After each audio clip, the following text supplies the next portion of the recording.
Oke, teman-teman atau adik-adik, kita kembali lagi untuk belajar lagi fisika. Untuk kali ini kita lanjut ke bab 2. Tentunya masih untuk kelas 7.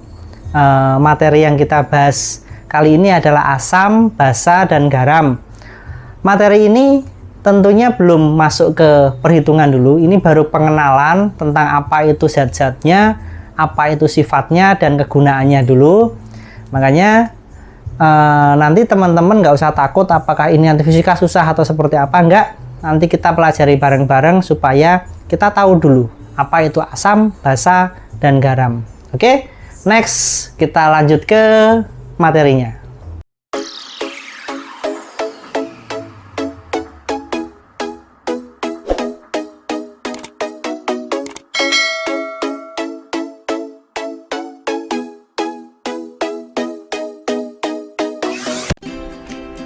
Oke teman-teman atau adik-adik, kita lanjut lagi belajar kali ini kita melanjutkan bab 2, yaitu fisika bab 2 untuk SMP kelas 7 atau SMP kelas 1,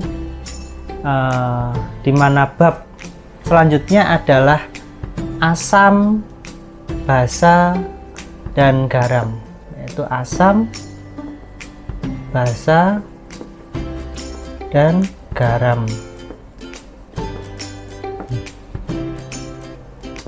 Oke, kembali lagi ke konsepnya adalah di sini kita tidak perlu pusing-pusing atau repot-repot dalam memahami materi atau memahami soal yang akan kita kerjakan, tapi kita harus paham dulu. Makanya di kelas 7 ini merupakan dasar dari semua nanti kelanjutan materi-materi fisika atau materi-materi IPA atau kimia yang akan kita bahas di pertemuan-pertemuan berikutnya. Jadi di sini adik-adik harus senang dulu, harus minat dulu, senang terhadap apa yang kita pelajari dulu, gitu ya. Misalnya contohnya apa sih itu asam, gitu kan? Asam, apa coba asam? Jawabannya adalah asam ya asam, Pak. Kamu pernah nggak merasakan asam? Pernah. Contohnya makan jeruk, oh jeruknya asam, gitu kan? Ya betul sekali. Jika sesuatu itu kalau bahasa Jawanya kecut atau apa ya? Karena asam itulah asid. Gimana? Kalau kita bicara di teorinya adalah pH-nya di bawah 7. Nah, apa itu 7? Apa itu pH? Ya, pH itu adalah kadar dari suatu zat. Karena kadarnya adalah 1, 7, 14 ya, dimana 7 adalah indikator kadar dari suatu zat. Jadi dia berupa indikator angkanya. Nggak tahu memang sepertinya atau enggak, nanti kita coba cari definisi dari pH, karena menurut saya pH adalah ini dulu. Nanti coba kita lihat definisi sebenarnya. Yang penting saya taunya 1, 7, 14 adalah kadar atau urutan angka ya. Paham dulu yang penting. Ini konsepnya dulu aja. Untuk teorinya betul atau enggak nanti, ya kan? Dimana asam atau asid pH-nya selalu di bawah 7. Kenapa kok 7? Kenapa nggak 1 sampai 10 aja sih, Pak? Kenapa kok 7 gitu ya? Makanya di sini adalah kadarnya yang sudah kita sepakati adalah sampai 14. Dimana 7 itu netral. Oke, nanti ya. Nah, kadarnya di bawah 7 berarti dia sifatnya asam. Semakin mendekati, ini 0 ya. Semakin mendekati 0 berarti dia asamnya sangat tinggi. Ya. Semakin mendekati 0. Contohnya dia kadarnya 1 atau 0, jadi dia semakin mendekati 1, dia kadar asamnya semakin tinggi. Ya. Kalau dia 7 berarti nanti dia netral. Ya, netral itu apa sih? Biasa disebut garam. Loh, apa garam itu netral sih Pak? Gitu kan? Atau garam itu kan biasa apa sih yang adik-adik tahu tentang garam? Garam itu yang buat masak ibu di dapur, yang rasanya asin. Ya, betul sekali. Ya, cuman biasanya garam-garam yang kita pakai itu tidak benar-benar murni netral. Jadi kandungan-kandungan yang di dalamnya dia mendekati 7, tapi tidak benar-benar 7, karena tidak bisa sesuatu zat itu benar-benar pas di 7 Pak. Ada 6, sekian, 6,9 sekian, atau 7, lebih sedikit atau 7 kurang sedikit, tergantung. Karena di alam ini nanti akan ada komponen-komponen tertentu yang mempengaruhi suatu zat. Jadi tidak bisa benar-benar kita bulat di angka 7. Cuman yang perlu kita ketahui adalah di mana netral itu adalah sifatnya adalah garam. Ingat ya, garamnya itu bukan garam dapur, garam yang dipakai ibu di dapur ya untuk masak, bukan, tapi ini adalah sebuah istilah untuk istilah fisika di mana garam itu sifatnya netral. Ya, lanjut lagi ke basa. Basa itu apa? Basa kalau di kadarnya itu di atas 7 pH-nya. Ya, jadi 7. Contohnya basa itu apa sih? Biasanya rasanya pahit. Kalau tadi rasanya asam ya, karena dia juga asam. Kalau basa itu pahit. Contohnya paling gampang yang sering kita jumpai itu sabun mandi atau deterjen. Ya, dia sifatnya basa. Ya, basa karena pH-nya dia lebih dari 7. Oke, seperti itu. Oke, kita kembali lagi ke asam dulu ya. Jadi asam dia punya sifat-sifatnya, dia punya kegunaan, dia juga nanti ada beberapa jenisnya, yaitu ada asam kuat, ada asam lemah. Oke, kita hapus dulu. Kita lanjut ke sifat-sifat dari asam. Paling gampang, ini tidak perlu dihafalkan nanti supaya adik-adik tahu aja. Paling dihafalkan adalah pasti rasanya asam. Minum-minuman yang vitamin C gitu, dia pasti asam. Yang kedua, dia dapat menghantarkan listrik.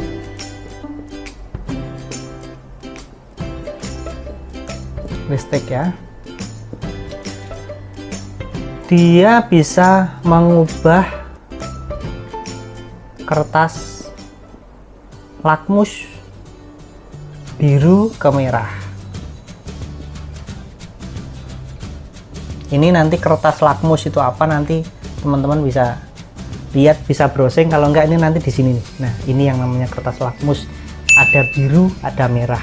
Kalau asam, dia yang menunjukkan itu birunya, ya kan? Nah, kemudian ini dia bereaksi dengan logam ya. Oke, bereaksi dengan logam artinya dia mengubah kertas lakmus biru dan merah. Ini ada sebagai indikatornya. Indikator itu apa sih? Indikator itu sebagai penanda bahwa, contohnya di sebuah gelas kita ada sebuah cairan, ya kan? Kita nggak tahu nih ini cairannya asam atau basa. Kita punya dua kertas lakmus, yaitu biru dan merah. Ya, kita coba aja. Jika biru ini kita masukkan ke cairan ini, dia berubah menjadi merah, maka dia pasti akan asam. Nah, kalau merah dimasukkan ke sini, dia tidak berubah jadi biru, berarti dia adalah asam. Karena merah akan tetap menjadi merah. Ya, dia tidak mengubahnya kalau larutan itu asam, ya kan? Makanya di sini dia pH-nya yang kurang dari 7. Oke, lanjut. Sekarang kita lanjut ke manfaatnya. Buat apa sih ada asam atau ada basa di situ? Manfaatnya asam itu untuk apa? Ya kan? Tentunya semua materi yang ada di bumi ini, di dunia ini, tentu ada manfaatnya. Kalau lain mungkin dia untuk membuat pupuk, bisa buat pupuk. Untuk obat-obatan bisa. Yang ekstrim untuk bahan peledak bisa. Untuk menghilangkan karat bisa. Karat, ya kan?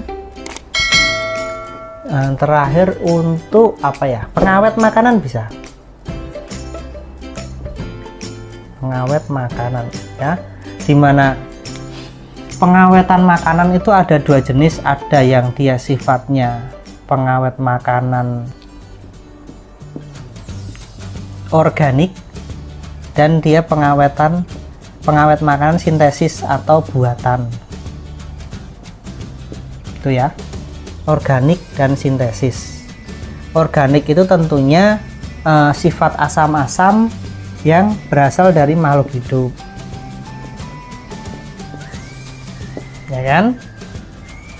Ya, kalau ini yang sintesis, dia tentunya yang diciptakan oleh manusia.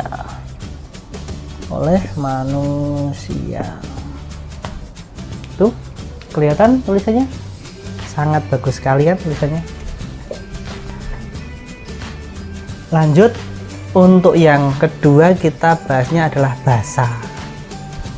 Basa atau bisa disebut dengan alkali. Alkali ini bahasa Arab ini. Alkali ya. Basa itu tentunya tadi pH-nya lebih dari 7. Jadi 7 sampai 14 ya dia pH-nya. Basa itu sendiri.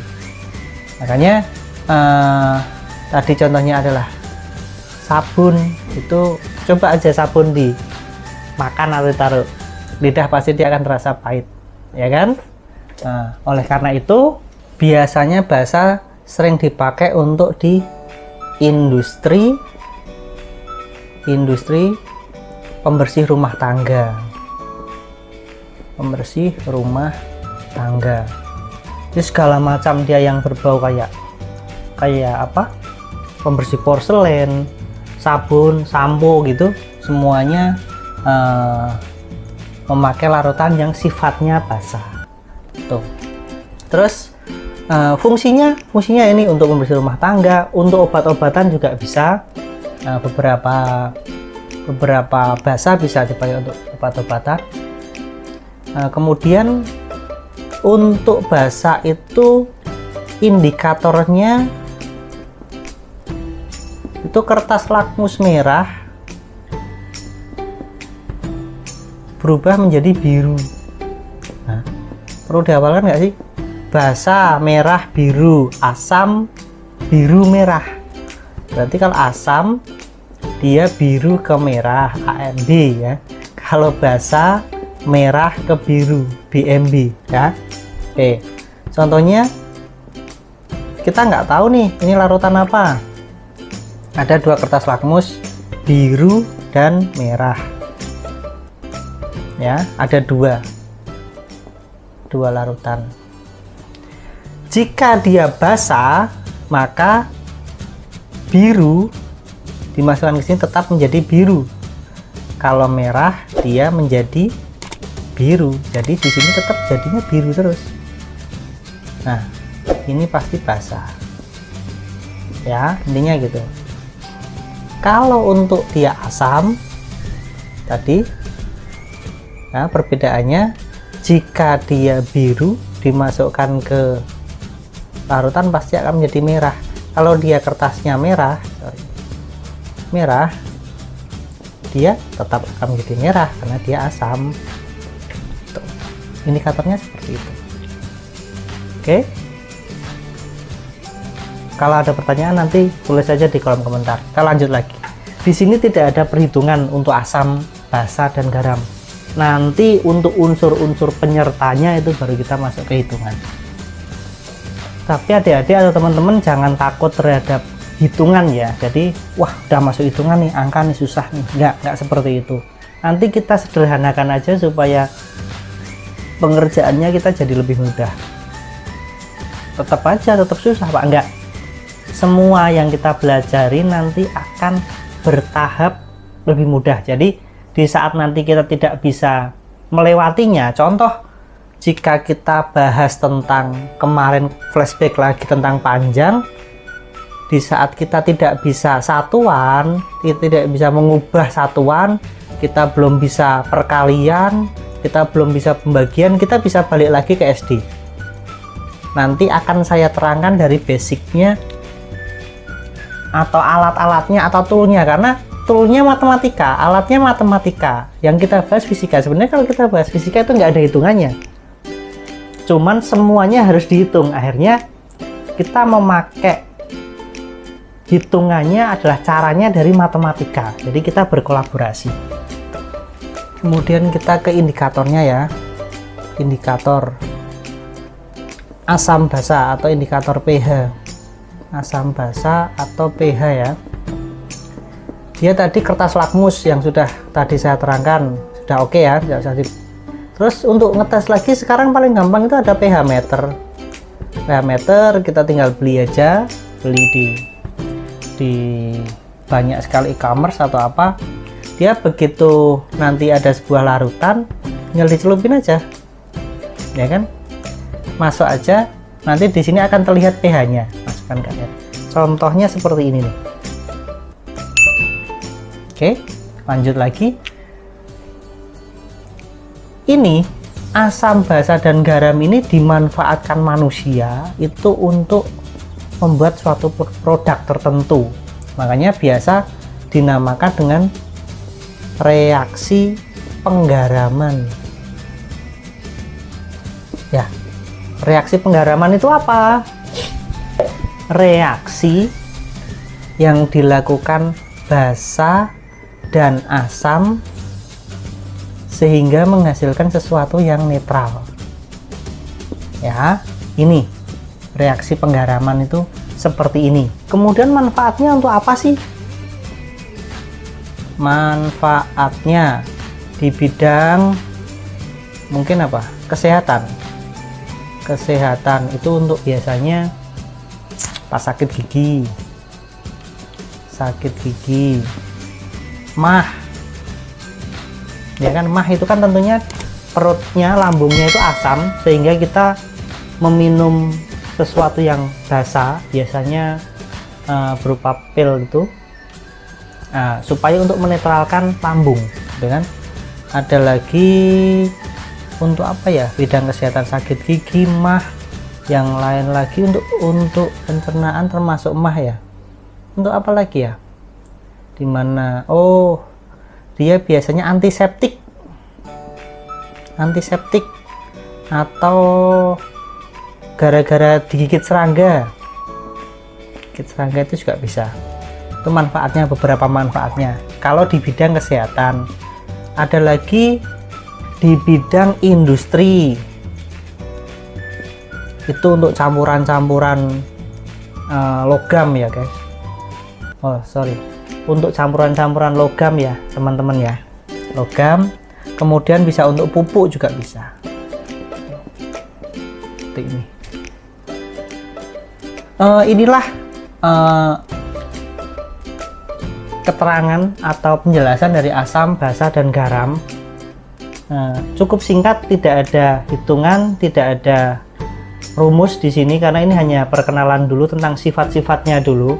Jadi tidak perlu difikirkan untuk rumusnya. Yang penting kita tahu dulu manfaatnya, terus untuk apa kita hidup di sini, itu untuk apa. Makanya kembali lagi, untuk fisika itu adalah untuk kita pahami ya, untuk kita pahami.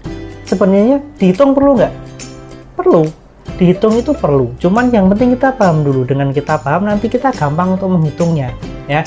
Nanti kita samakan persepsi, nanti kita sama-sama bikin rumusnya, kita sama-sama cari caranya supaya itu nanti terpecahkan gitu. Oke, jadi sekian bab 2 asam, basa, dan garam selesai. Sampai jumpa.